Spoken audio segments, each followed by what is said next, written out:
के प्रवर्तक किन्हें माना जाता है? तो 5 क्वेश्चन आपके एग्जाम में आंदोलन के आएंगे। तो भूदान आंदोलन के प्रवर्तक किन्हें माना जाता है?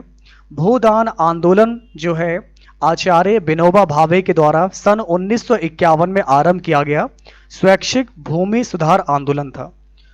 ओके, तो अगर हम बात करेंगे भूदान आंदोलन की, तो भूदान आंदोलन आचार्य विनोबा भावे द्वारा सन 1951 में आरंभ किया गया।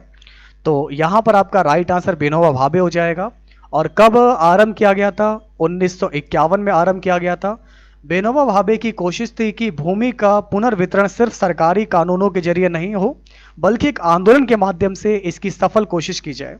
तो अगर आपका आंसर विनोबा भावे आ रहा है तो बिल्कुल राइट होगा। वेरी गुड क्लास, बहुत बढ़िया। अब देखिए आपका अगला क्वेश्चन आप लोग के सामने दिया गया है, ये रहा। ठीक है ना। तो अभी हम लोग के जो क्वेश्चन चल रहे हैं वो आंदोलन से चल रहे हैं। तो अगर हम इस क्वेश्चन की बात करेंगे तो काफी इंपॉर्टेंट क्वेश्चन आप लोग के सामने है। 1857 के प्रथम स्वतंत्रता संग्राम विद्रोह में भाग लेने वाली प्रसिद्ध महिला स्वतंत्रता सेनानी कौन थी? इनके नाम का जिक्र मैंने बहुत बार आप लोग के साथ किया है, बेगम हजरत महल। ठीक है ना। तो बेगम हजरत महल ने 1857 के प्रथम स्वतंत्रता संग्राम विद्रोह में लखनऊ से भाग लिया था और इन्हें जो है महक परी भी कहा जाता है।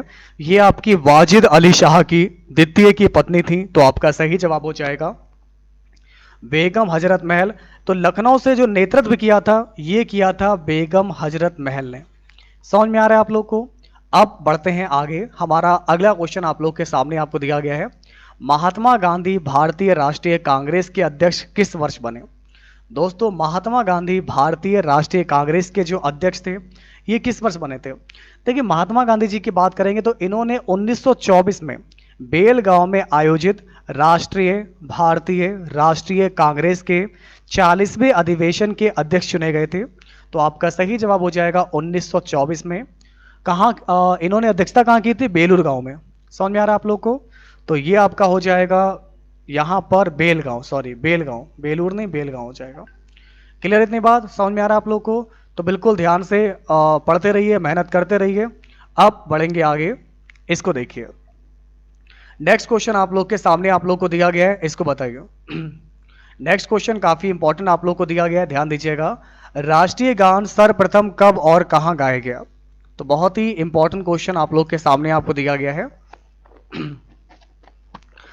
राष्ट्रीय गान सबसे पहले कब और कहां गाया गया? तो मेरे प्यारे साथियों, बहुत ही इंपॉर्टेंट क्वेश्चन है।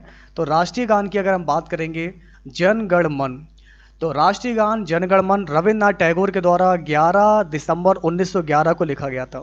तो अगर हम इस क्वेश्चन की बात करेंगे, इसको लिखा गया था 11 दिसंबर 1911 को राष्ट्रीय गान लिखा गया था। और यह पहली बार भारतीय राष्ट्रीय कांग्रेस सम्मेलन में 27 दिसंबर 1911 को कलकत्ता में गाया गया था। तो राष्ट्रीय गान सबसे पहले कब और कहां गाया गया? तो 27 दिसंबर 1911 को कलकत्ता में गाया गया था। इसको लिखा गया था 11 दिसंबर को। किसने लिखा था? रविंद्रनाथ टैगोर जी ने, है ना। रविंद्रनाथ टैगोर जी ने लिखा था। आप इसको ध्यान रखिएगा। तो आपका सही जवाब हो जाएगा ऑप्शन नंबर ए होगा इस क्वेश्चन का बिल्कुल राइट आंसर। अब देखिए आपका नेक्स्ट क्वेश्चन आप लोग के सामने है। निम्नलिखित में से कौन एक भारतीय राष्ट्रीय आंदोलन में क्रांतिकारी नेता नहीं थे? निम्नलिखित में से कौन एक भारतीय राष्ट्रीय आंदोलन में क्रांतिकारी नेता नहीं थे? तो ये हैं आपके गोपाल कृष्ण गोखले। आपको मैंने बहुत बार बताया था कि गोपाल कृष्ण गोखले और कोई नहीं, महात्मा गांधी जी इनको अपना राजनैतिक गुरु मानते थे और वह क्रांतिकारी नेता नहीं थे। जबकि अन्य जितने भी लोग आपको दे रखे हैं सारे के सारे क्रांतिकारी नेता थे। तो ऐसे में आप लोग का राइट आंसर क्या हो जाएगा? गोपाल कृष्ण गोखले।